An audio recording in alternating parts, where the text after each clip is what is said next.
Hello, my name is Valur Grettisson. I'm an editor-in-chief at Reykjavík Grapevine. You're watching Reykjavík Grapevine's Newscast. We're here at Steðji, which is a beautiful place close to Borgarnes, probably the best way to describe it. I'll explain a little bit later why we're here. But of course, we need to do news.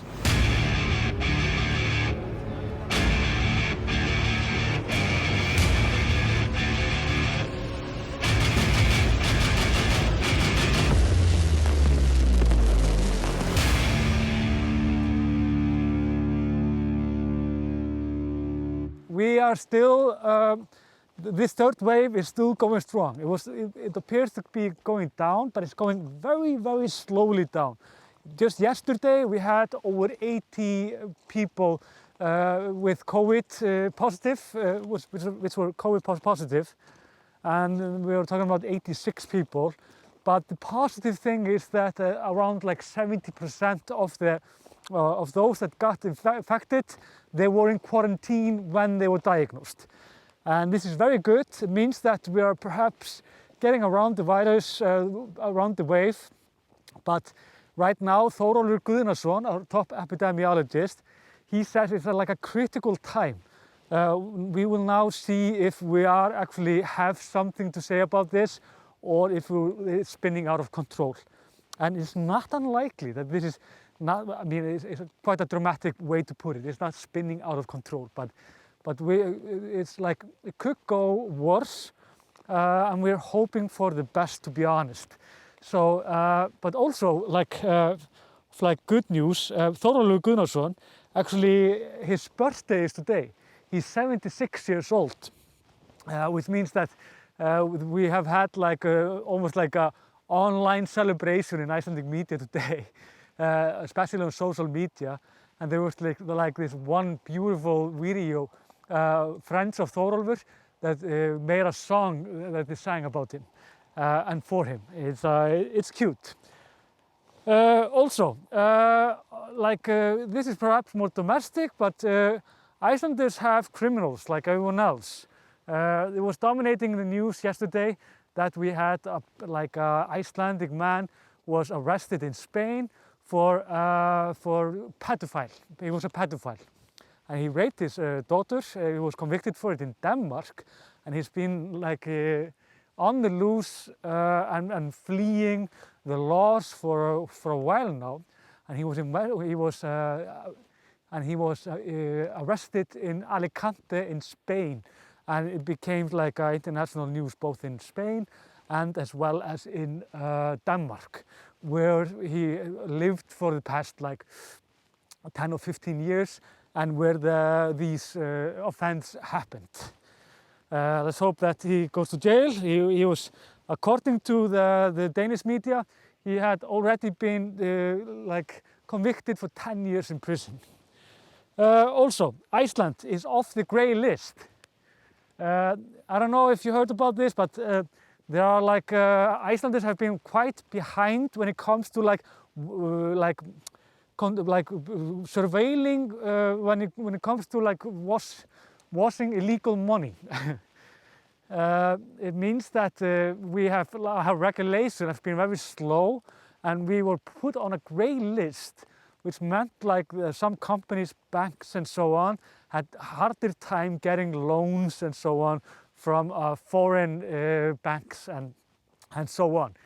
This was particularly bad for the financial environment in Iceland, and nobody really knows why we ended on this grey list. But it seems like when it happened, some wanted to say that it happened because we were kind of just forgot how to what do you say? We basically were just too late doing the right thing.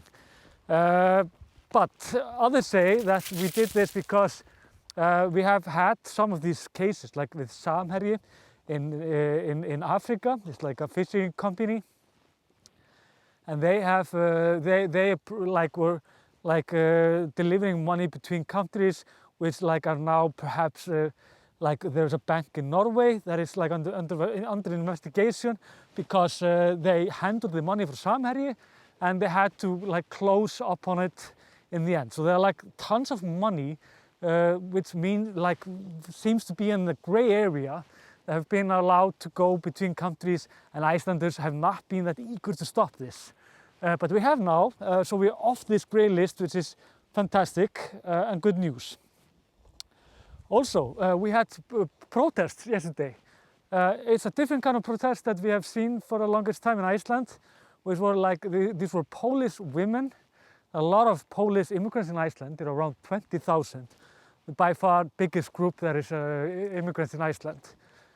And they were protesting their home government in Poland, which established a very strict and odd laws about abortion.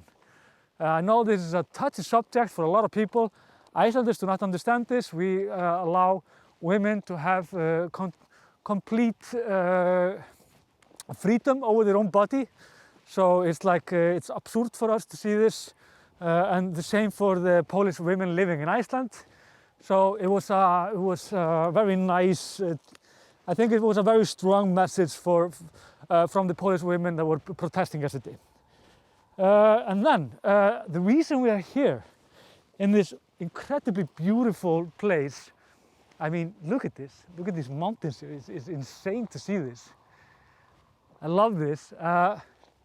This place here is close to Borgarnes, and the town here is called Steðji, or Anvil. This place is a brewery. The reason we're here is because the owner here, just a family company, they want to sell beer online to Icelanders, but it's illegal. It means that he offered this, and the police stopped this, and is now thinking of pressing charges against him, because for him he broke the law when it comes to alcohol. We have like notoriously strict laws about alcohol in Iceland. For example, you can't buy it anywhere unless in government-owned shops, and you can only buy it between like 11 o'clock to 6 o'clock on weekdays, and we just opened the stores on Saturdays just a few years ago. You can't buy it in shops, for example, and you can't sell it online. But the funniest thing is, that, like what this manager says, is that it contradicts the EEA agreement that Iceland has. It's like our gateway into the EU.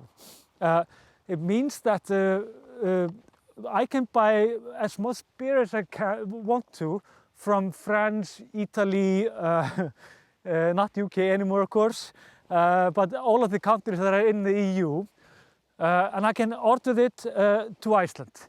But I cannot order it from here, from my own like next like country. It's like it takes 1 hour to drive here, and I can't buy it online here. But the thing is, they can actually sell you this if you're perhaps watching this from wherever.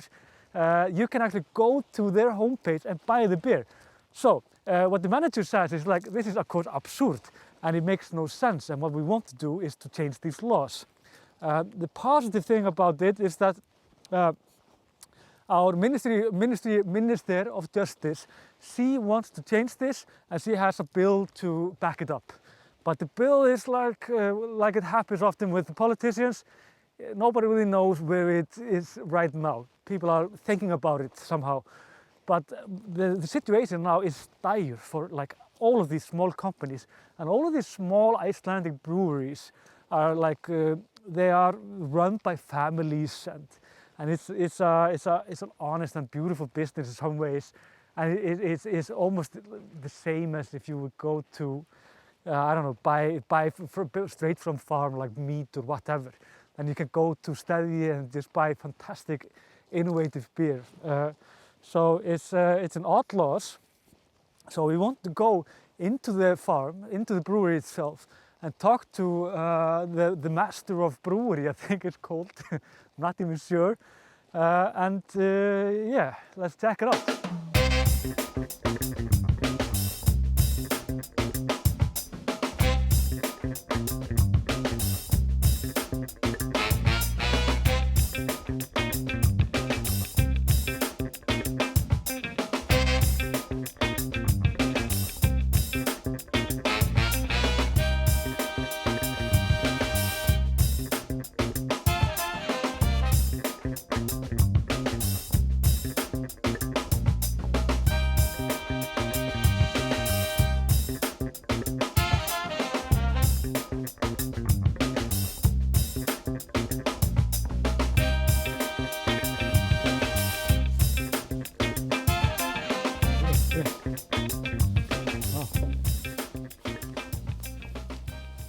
So, we're here with Philip Ívars.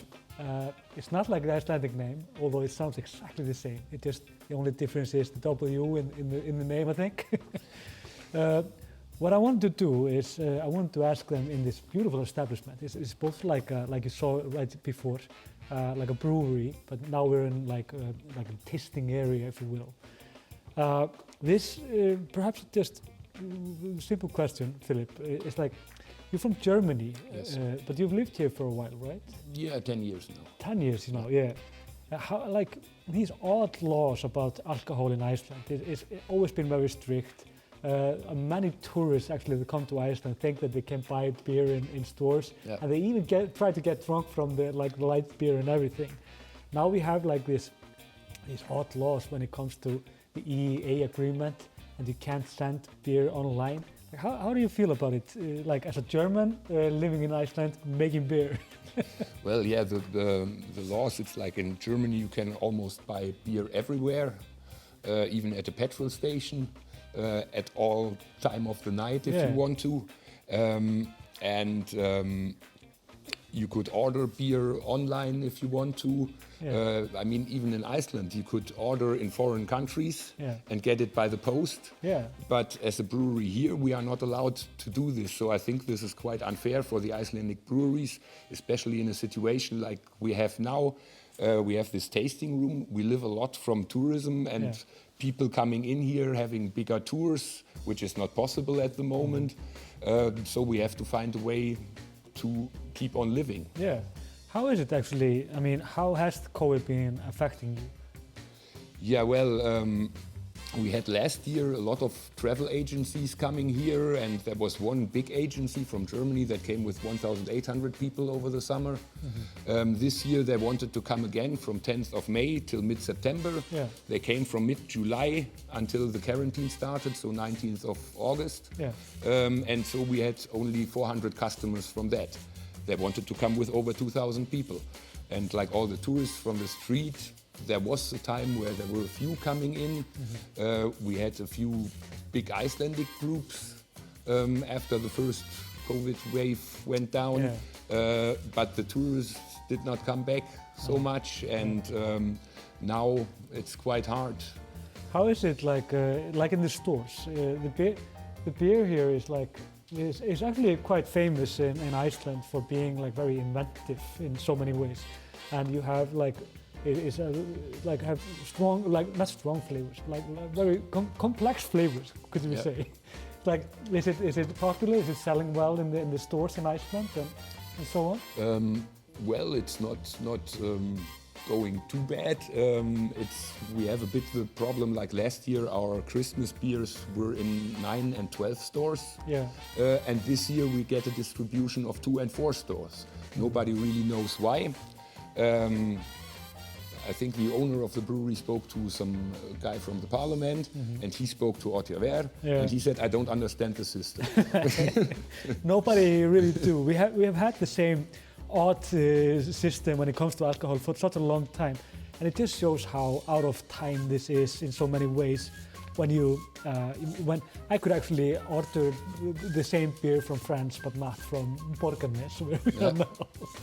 So tell me one thing, like what are we drinking right now? It's really, really good. Trust me, it's incredibly good. This is a new creation we made. This is a beer that's going to be called Hampur. Hampur. It's a pale ale brewed with a lot of citra hops. It's a very famous hops at the moment. Gives a lemon taste to it. Okay. Sorry, once again, citra. Citra, it's called. Citra. Yeah. And we added a bit of Icelandic hemp leaves. We got it from some Icelandic hemp farmer, and at the moment it's sent out for testing if there's any illegal substances in it, which I don't think, because I just boiled the leaves for half an hour during the brewing process. Let's hope the best, though. And when I drink it, I don't think it has any effect that's not allowed. Well, it's definitely like really, it's very tasty. It's like, I love how complex it is. Like and I always loved stevia about this. A stevia, by the way, is like, the English word is stat, right? A steed. Like for stevia. No, it's anvil. Anvil. Anvil, yeah. Ah, of course. It's like it's metal, of course. But it's like I always love these beers because they are so like I don't know. It's like explosion in your mouth somehow. I don't know. But tell me one other thing. For like perhaps someone which is watching like wants to try it out. Let's say he's in the UK or some other country. Could he actually order beer from Iceland to them? We are doing this. You just have to contact us. There's an email address on our website. Yeah. We can send out bottles and mix, so you can try it out. That's fine. We are just obviously not allowed to do it in Iceland. Yeah, exactly. So it's hilarious. So we can send beer to other countries, and we can buy beer from other countries, but we cannot send it domestically, basically. Yeah. That's the only difference. But tell me one other thing, because there have been like quite a drama about this case in Icelandic media.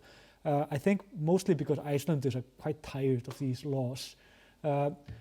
Have you gotten like any reaction because of this case, like good or bad, or?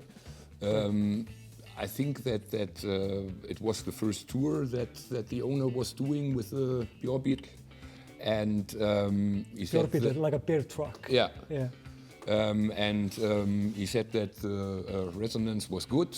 People liked it, and we hope to because I think at the moment, the Icelandic breweries should be more supported, given better distribution. Yeah. And we are now trying to do this ourselves because it's obviously not working with the official shops. And that's also interesting because like beer brewing in Iceland is, what is it, like 10 years old? Or it's not much older than that. Well, the beer is legal since '89. Yeah, but us brewing it like this, like we had of course like bigger breweries like Ölgerðin and companies like that. Yeah. But these smaller ones, they are fairly new, right? Yeah, I think it started I think Kaldi opened the first smaller brew house in, was it 2005, 6 or 7 or something? Exactly. Yeah.